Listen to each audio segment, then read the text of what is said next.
Hi everyone, and welcome to an update from Marie and Kate at Dietitian Connection. We just wanted to jump on and chat with all of you in what has been a very interesting last few weeks, very uncertain and still lots of changes happening. So we wanted to bring to you today a little bit of an update on where we're at and check in with all of you and sort of talk about how we can navigate the coronavirus uncertainty that's in front of us. So as we have been in the last couple of weeks, I'm sure you have as well, everyone's feeling it differently.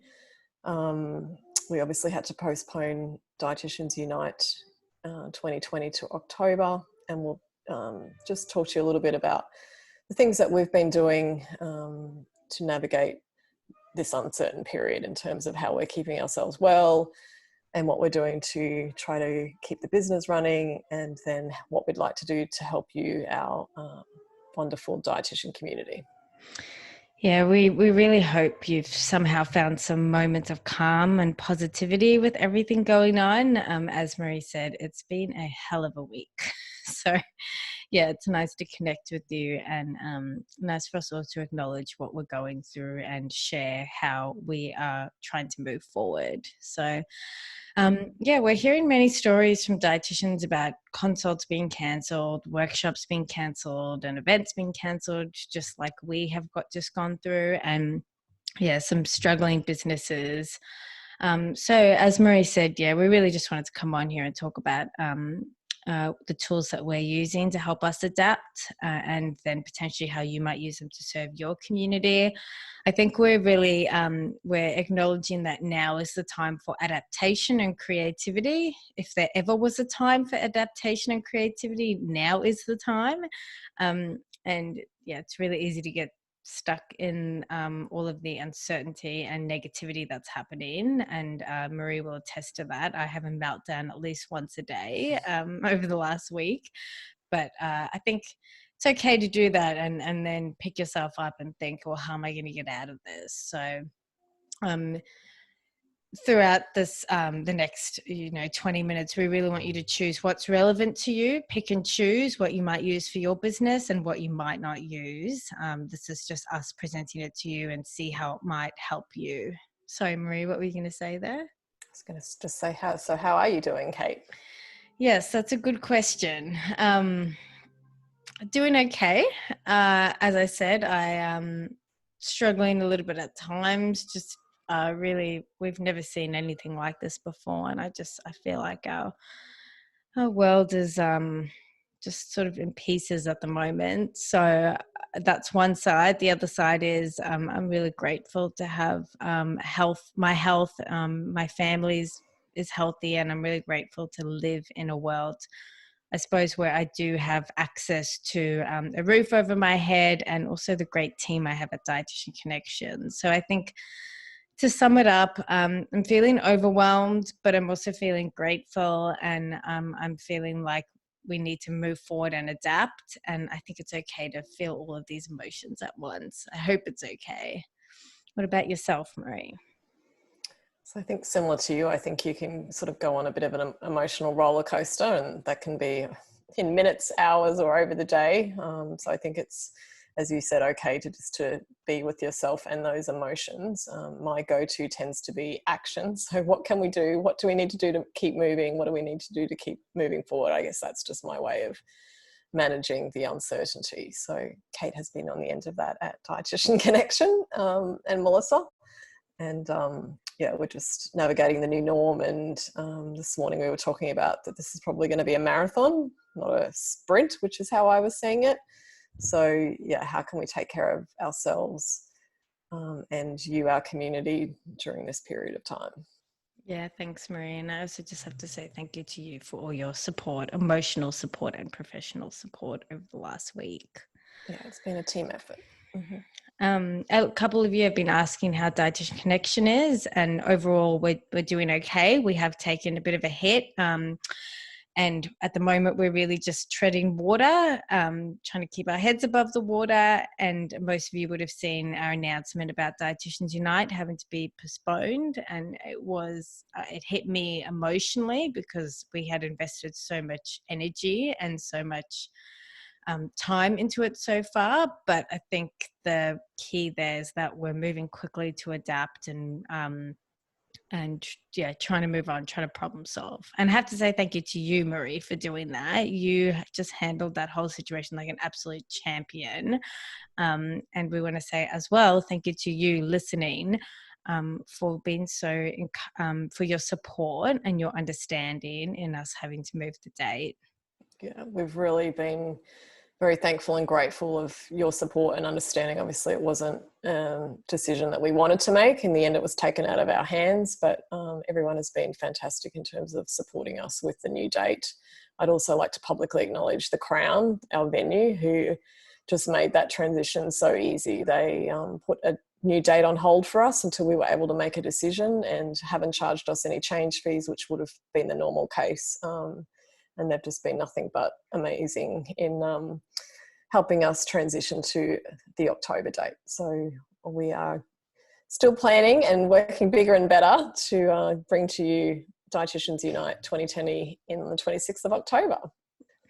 Yeah, we also want to say a shout out to all of the heroes that are working in healthcare, supermarkets, food suppliers, couriers, pharmacies, and those that are sitting at home, staying at home to do their part in this situation. Not all heroes wear capes, and we clearly have many heroes amongst us. We want to say a really big thank you to you.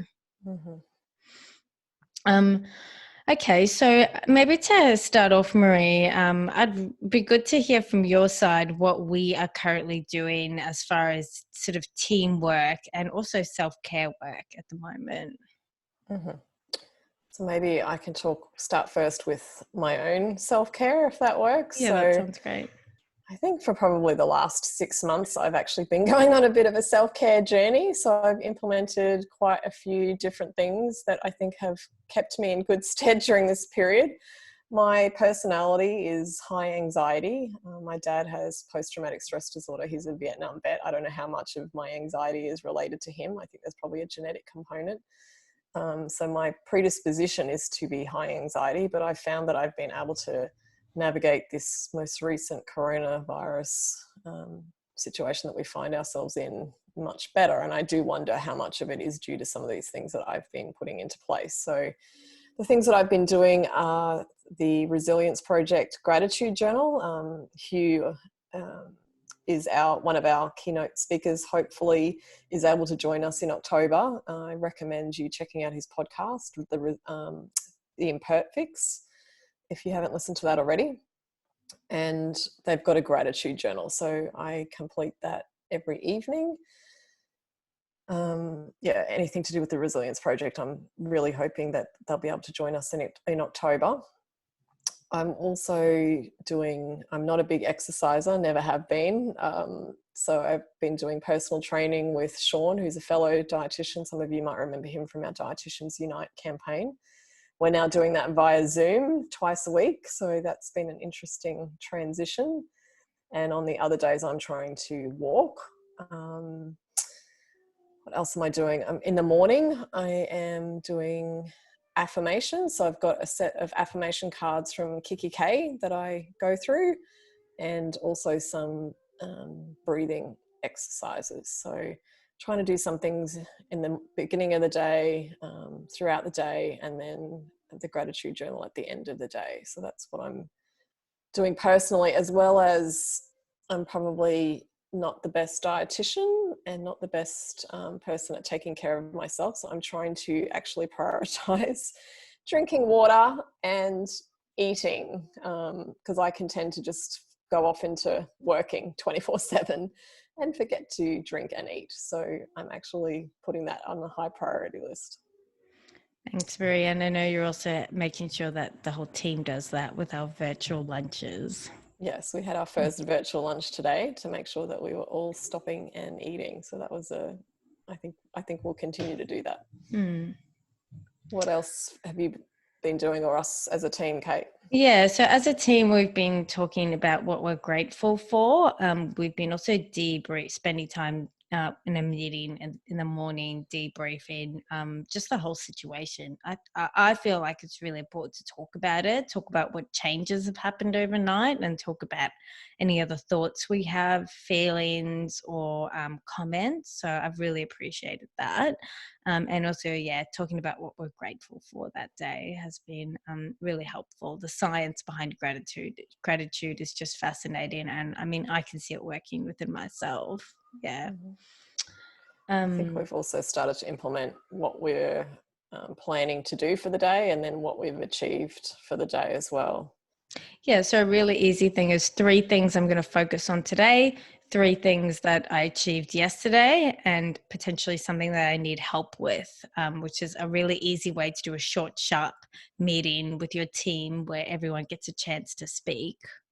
Yeah. But I think also recognizing that sometimes we're just not going to be as productive as we normally would be, like going through the emotions or hearing the latest thing on the news. So just being okay with ourselves that we might not be as productive as we normally would be, and it's okay maybe not to get through our entire list. That's why we're only trying to say up to 3 things, and you might not even get those 3 things done, but trying to have some priorities, but it's okay if they don't happen for the day. Yeah, and focus your energy on the most important ones, the most crucial ones for your business or your plan moving forward. Put your energy into those ones. Mm-hmm. Yeah, thanks for that, Marie.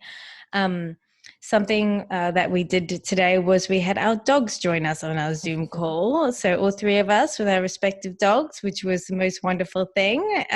Really good for lifting positivity and just general mood. So we might try and do more of that. Mm-hmm.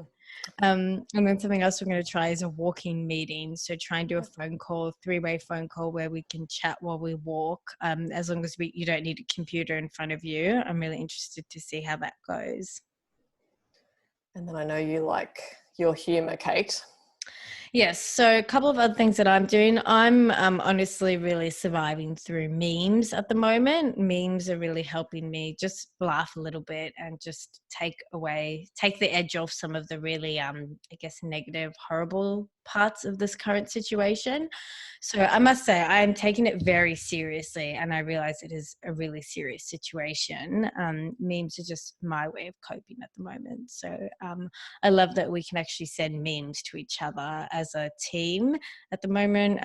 And also I'm also sending them to my best friend, and we're having a good time, just having a laugh sometimes about what it's like being in isolation, and just trying to look at the funny side at times whilst still knowing that it's a really serious situation. Yeah. I think we were laughing that we've got group chats on every channel. So we've got a group chat on text, on Instagram, on LinkedIn, Facebook. yeah. Yeah, it's a bit out of control. Yeah. And something I'm really trying not to be is an energy vampire. So this is actually a term that I heard from Abby White, and essentially just try not to suck energy from situations and be negative, and just try and be more positive. Which I mean, I'm making sure my team holds me accountable to that. Yeah. Mm. So, Marie, tell me about what are your top tips when it comes to working from home? Since we've actually been doing it for a bit at Dietitian Connection. Before this whole crisis started, we worked from home quite a bit. So, tell me a bit about what you've learned from that, Marie. Yeah, so we decided to not continue with our office this year. So we've been doing the working from home since the beginning of the year, and we feel like all of you have now just joined us. You've joined our world. So some things I think is really important to consider is what works best for you. So I'm actually not a morning person, but I get up early. So I like to get a lot of things done in the morning when the emails aren't coming in. So I've got nice quiet periods of time, and I can focus and get a lot of that deep work done in the morning. Whereas Kate, I know you're more of the afternoon, evening person. So I think knowing what time zone works for you in terms of doing work is a great place to start. And then obviously trying to set some boundaries on that time if you can, between work and home time. And then I think it's about environment. So having you know, a good environment at home to work, and maybe it's changing up your environment. So currently I'm kind of in the lounge room, as you see this, but then I also have an office space, and sometimes I'm doing stuff from the couch, which is probably not the best scenario from a posture standpoint, or I might even set up outside on the deck if it's a nice day and get some sun. So again, I think just changing up your environment through the day can help to do different tasks as well. So if you're, you know, need some thinking time, you might do that on the couch or on the deck. But if you obviously need to do some more focused work, it might be at the computer in your office. I think it's really important to stay connected. So one of my goals has been to actually speak to someone at least once a day, also outside of the DC team, and trying to do that now via Zoom, so that you have that face-to-face contact is really important, more so than ever. And I think for us as a DC team, it's about over communicating. So no longer do we have those hallway conversations or those lunchtime conversations where a lot of things can actually get sorted out or discussed. We don't have that opportunity anymore. So over communicating, I think we end up talking to each other quite a few times a day through different means, whether that be texts, emails, phone calls, Zoom. Would you have anything to add, Yeah, Kate? which is okay, right? We often get off the phone after having a conversation with a list of items, and then I just realize I forgot to ask you something, and then I'll just call you back, and it's okay. It's the new way of communicating. So yeah, and so that's Summer's dog in the background. I'm sorry. So I think one thing, actually, that just reminded me, one thing is just to be aware of that. We don't have perfectly quiet offices anymore. We're all working at home with our pets and our family, and I think it's just about being tolerant and just being, I guess, flexible and aware that we don't have the same office environment that we used to. We can try and get it as close as possible, but if someone has their child nagging them for a snack, or if they've got their pet barking, just to be like mindful and tolerant of that. So yeah, you might be able to hear some saxophone or opera singing in the background from my end. That is because for some reason my neighbour has decided to take up opera singing, so I'm just trying to be tolerant of that. I think the other thing is what to wear. So we've kind of agreed that we have a no makeup, don't need to look good, hair doesn't need to be done rule, particularly in the morning. Which is a huge relief. We don't have to spend half an hour choosing our outfit and doing our makeup just to hop on a video call as a team. No, we're not going to judge each other. No judgment here. And we're just going to be really understanding. Yeah. So I've got casual shorts on the bottom of this call. But you look fabulous at the top. I have dressed up a little bit today. Yeah.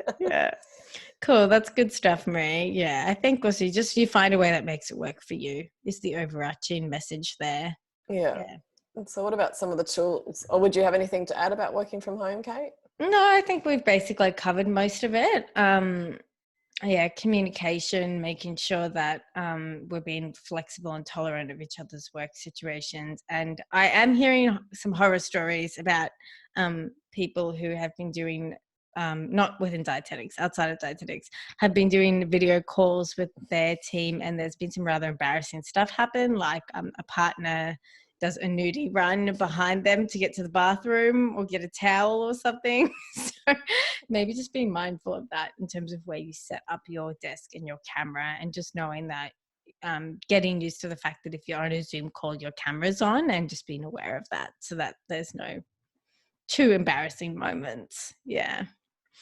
What about some of the tools that we're using, Kate, to adapt to working from home? Yeah. So as I mentioned before, I think it's time to adapt, and this is where the creativity comes in. And also something that I've seen being brought up at the moment is that screen time is vastly increasing amongst our population. So as a lot of people go into isolation, we're spending more time on our TV screens and even more so on our phone screens. So that therein does present an opportunity in terms of how dietitians can potentially get in front of their audience. So in terms of tools, take you a bit through a bit of what we use. So we use Zoom for our conference calls, our team calls, and we also use it for for something like this, recording a video and also recording a podcast. And Zoom can also potentially be used for online work with clients, presentations. If you're going to do a Zoom call with a large group of people above 10 to 20, I would consider using Zoom Webinar. The Zoom Webinar function means that you can have a big group of people watching and listening to you, but they can't necessarily turn their camera or their microphone on. So when you get into a really large group and you're trying to do a presentation, it can be quite hard to control all the microphones and all the feedback that you get, especially since some people don't realize when their microphone is on. So Zoom meetings is really helpful for anything from under 10 to up to 20, and then Zoom webinar can be really helpful for people above that if you don't need them to have their cameras on or their mics on. And you can really easily record videos on Zoom. That's what we're doing today, and you can share it on other platforms. Another feature that people are using is the ability to share your Zoom video into a Facebook live stream, which can be really helpful if you want to try and get people who are hanging out on Facebook. Although just a note about that, if you're going to put it onto Facebook, then there's less of an ability to follow up with people the way you would be able to if you organized a session or a webinar over Zoom and then got people to register or subscribe so that you could send the link out to them. If you do it that way, you can keep sort of an ongoing conversation with them, whereas if you do it to Facebook, it's a little bit more into the open, less able to follow up with them. And actually, one thing that we've recently discovered on Zoom is the ability to do a virtual background so that you don't have to clean up all of the stuff that you have in the background of your video, which can be really handy. So I'm actually going to see if I can do that now to show you. Super easy. You just follow a bunch of settings. We'll link it to the show notes where you essentially just set your Zoom background. Like so. Can you see that over there, Marie? Yeah. Which is really cool. Today I'm in San Francisco. And there we go, Marie. You've got yours as well. Marie has a custom image at the moment, which is really cool. You just custom images seem to work better when you've got a solid colored wall behind you because it acts like a green screen. Sometimes it seems to depend on the image, but yours seems to be working well over there, Marie. Anyway, so that's a really great way to just maybe make your videos more engaging without having to completely clean your house. Okay, so another thing that you could consider, and it's a tool that we use a lot, is podcasting. Podcasting is really increasing in popularity in terms of how users use social media, and it's just a great way to actually communicate with your audience and almost have a type of connection where you feel like you're sitting next to someone, that you're actually having a conversation with them. So we're going to link to some podcast resources, and we're hearing lots of really encouraging stories of dietitians getting into podcasts now. They had been thinking about starting a podcast for a long time, and now they're thinking is the time to do it, given the current situation. So yeah, did you have anything to add there, Marie? No. Cool. Another tool we use is Canva, which is basically your own graphic design tool, and that's really helpful to make things like infographics. A lot of people actually have been using Canva to make infographics regarding coronavirus and all of the information that's being distributed. As we can all agree, there's been a lot of information around it. So yeah, Canva is a really neat tool to do that on your own without the need for really big design packages like Photoshop, etc. I just wanted to pop back to the conversation about Zoom. We actually often use screen share with Zoom as well, which you can do on Skype as well, which is where, essentially you can show a presentation or you can show someone how to do something. You might have some colleagues that you're trying to train or show how to do something through your network or through the programs that you use for your work. And we do a lot of our training videos virtually. So we actually just use QuickTime on our Mac software to screen share and also talk to our screen sharing in order to basically record a training video. And you can do the same if you're on PC. You can use Loom, which is quite similar, and you can also use Zoom to train someone as well. And you can do a video on Zoom as well and share that. Maybe a bit about our project management, Marie. Can you talk to some of that? Because I know you've tried quite a few bits of software. So we use a couple. We use Asana, and we use that for Dietitians Unite. So we did have a big long checklist with who was doing what and what dates things were due, getting ready for the May Dietitians Unite. We're now in the process of changing all of those dates to October. But that's a really great way of us keeping track of all the tasks that we need to do, who's going to be doing them and when they need to be done by, and we can tick them off as we go. We also use Trello, and we particularly use that with our web developer. So any new tasks or things that we need taken care of on the website, we put in a Trello board, what's called a Trello board, and communicate with our web team that way. I'm also using it personally. So I used to use my email as a to-do list, which is a big no-no.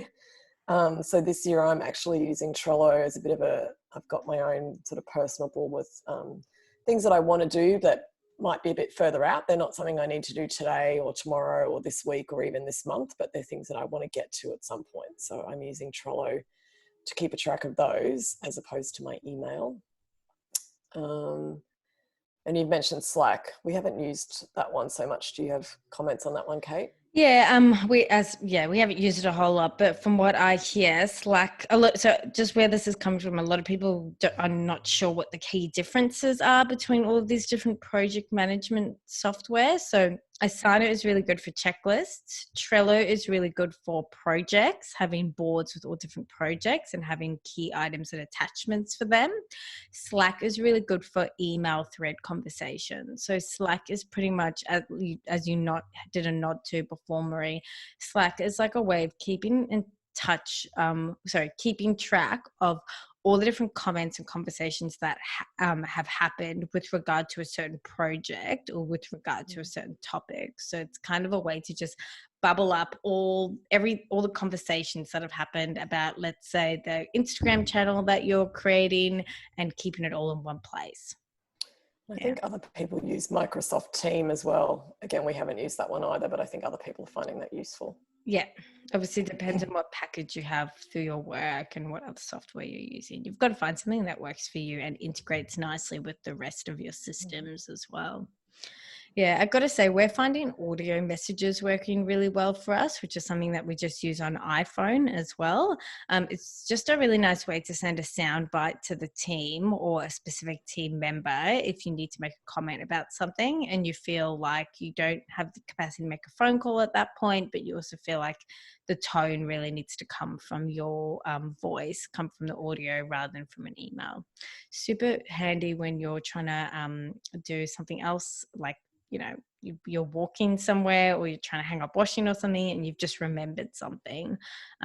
Super easy that way.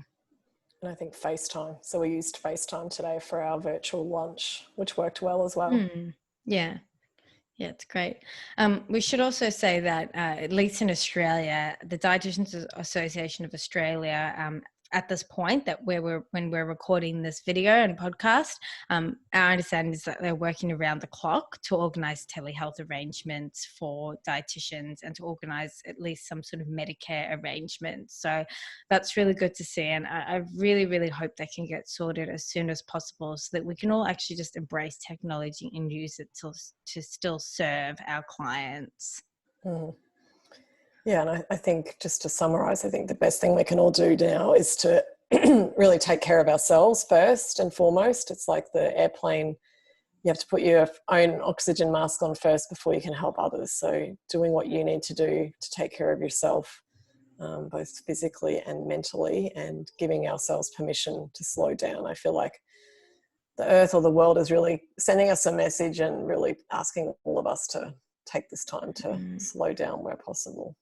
Let's be kind to each other as well. Let's be kind and understanding. And just, if someone doesn't email something by the deadline that they told you they'd get to, let's just be kind and acknowledge that everything is changing rapidly, and yeah, it's okay to be understanding, and you know, maybe that's an opportunity to ring that person and have a chat to them and see how they are. Yeah, I Yeah. think I'm definitely calling people more these days. Yeah. So that actually leads me to my next thought. We're actually in the process of launching a YouTube channel. So we will be able to provide details as soon as possible, but we're really trying to adapt to the situation. We understand that YouTube is a really growing channel, and it's actually a search engine these days as well. So it's actually the second most used website just behind Google when it comes to consumers searching for things. So we really want to serve you, and we hear that what we're hearing is that your professional development needs are still here, and we really want to serve you with that. Do you have any Yeah, so comments, Marie? we're trying to collate a few relevant videos for you at this particular time. So we hope to bring that to you in the next week or two. But stay tuned. This was something that we'd wanted to do anyway. We were going to do it later in the year, and we've just brought it forward. So we're hoping this will be a great place for you to get all the information that you need at this point in time. We also really need to hear from you what kind of content you want. So over the next few weeks, we're going to be posting some polls in our Facebook group and also on our Instagram. And we really need you to tell us, how can we help you? What kind of content do you need more of? Or what ways can we help you adapt to the situation, and also still try and serve the people that really need you? So please keep a lookout, follow us on the gram and on our Facebook group, and please contribute to that if you can. I know it's really easy to think, oh, someone else will say what I was thinking, but we really need to hear from you. And we just encourage all of you to stay at home if you're able to. We realise some people actually do need to be on the front line, and we thank them for that. But where you can, please stay at home during this period of time and take care of yourself. And yeah, we look forward to connecting with you in the coming weeks. Thanks for being with us. Thanks for being part of our community. We're committed to serving you, and we really hope that we can all get through this together. Mm-hmm.